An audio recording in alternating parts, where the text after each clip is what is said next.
This video is about planting trees. This is part 1, and it's going to specifically focus on the steps leading up to and digging the planting hole. This is more so for the trees that you can readily get at a nursery. I'm not going to go into detail about why a difference in soil texture is a problem. If you haven't seen it or you don't remember, watch the soil water video. To start, timing. The best time to plant a tree is generally the fall, unless you're planting a sensitive species or you're in a place with harsh winters and you know that that tree is not going to survive the winter.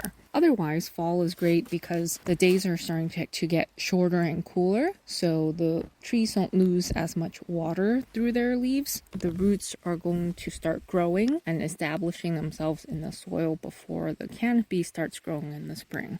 Otherwise, as long as you're giving proper care, especially good irrigation, you can plant trees year-round. Before you plant the tree, you should bring it to the site and let it acclimate to the conditions that are there, especially if the conditions are pretty different from where you bought it to where you're going to plant it. It really helps the tree to be able to slowly get used to or acclimated to those new conditions. When you're talking about acclimation to cold, that's called hardening off. If you're working with a bare root tree, you can store them under cool, moist conditions as long as the buds don't break and start growing. For balled and burlap plants, you will most likely be planting them soon after they're dug out. For container plants, you can plant them anytime, but just be careful of leaving them out in their pots for too long, especially when the weather's really hot or cold. The roots are not insulated in the pots, and if you put them in direct sunlight,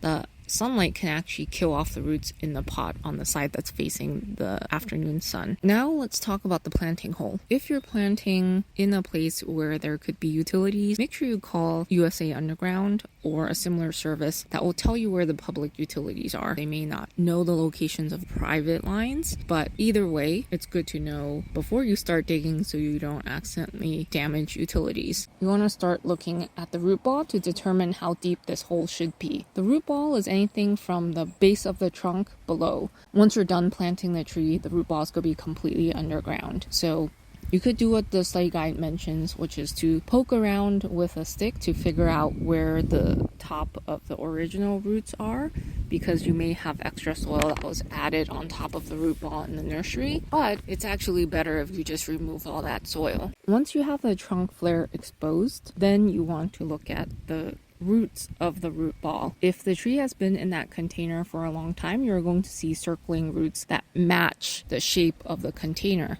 You can either butterfly the root ball by cutting it almost in half from underneath, and that's going to break up that circling, or you can even just shave off the sides of the root ball. What that does is it takes out all of the circling roots and it kind of reorients the remaining roots to grow directly out from the trunk into the new soil. If your roots are not circling too badly, you could also just roughen up the edges, the sides of the root ball, and straighten those roots and point them into the soil. This process of taking off these roots, or anytime you cut any sort of roots, that is called root pruning. Other root pruning that you might do at this time is to remove anything that's obviously dead, diseased, or structurally poor, including at the trunk. Once your root pruning is done, you know the final depth of the root ball. You can use a shovel or a stick or measuring tape to measure that height, because we're going to need that height to start digging the hole. In a soil with good structure, the hole only needs to be as deep as the root ball. In the study guide and other resources I've seen, the recommendation for sandy soils is to dig the hole 1 or 2 inches lower to prevent that root ball from sticking out and drying out.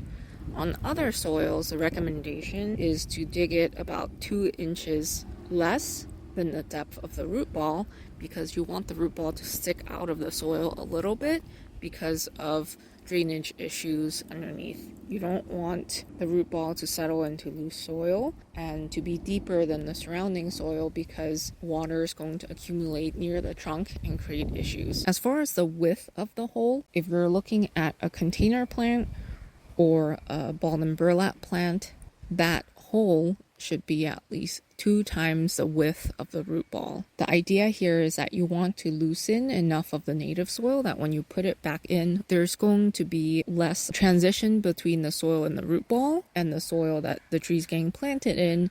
If you're planting a bare root plant, the hole only needs to be as big as necessary to spread those roots out. Sometimes when you're digging this hole, whether it's with a shovel or an auger, you might see the sides of the hole get really smooth, especially if the soil is moist. That's called glazing, and that will effectively create another container or a pot that the tree is going to end up sitting in. It's going to be very hard for roots to grow into the surrounding soil once it hits that smooth surface. So if you do see glazing, you want to break up the surface so that it's not smooth anymore. If you are working with compacted soil, there's a couple of things that you can do. You can create radial trenches away from the root ball so that those are areas of looser soil that roots might be able to grow through more easily, or you can just loosen that entire area within 3 times the width of the root ball. One of the common misconceptions is that if you put rock or gravel at the bottom of a hole, that's going to improve drainage. That is not correct. What it does is it creates that texture difference again, and the bottom of the root ball is going to get saturated more before the water can flow out into that gravel layer. If you need drainage at the bottom of a hole, install a drainage pipe or something like that.